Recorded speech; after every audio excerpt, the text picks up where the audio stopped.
वज़ीर आला खैबर पख्तूनख्वा अली अमीन गंडापुर ने तहरीक इंसाफ में तकसीम का जिम्मेदार बानी PTI की बहन अलीमा खान को करार दे दिया।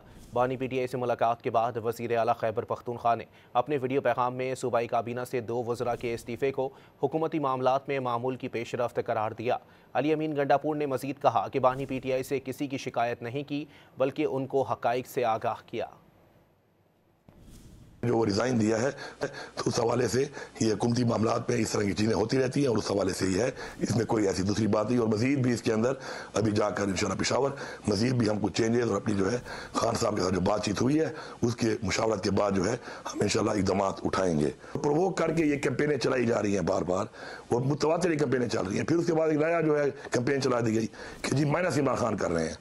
तो मैंने बताया कि माइनस इमरान खान न किसी की सोच है न किसी की जुर्रत है, जबकि इस माइनस इमरान खान वाली बात के ऊपर पार्टी में तकसीम करने में आपकी बहन अलीमा खान का ठीक ठाक किरदार है।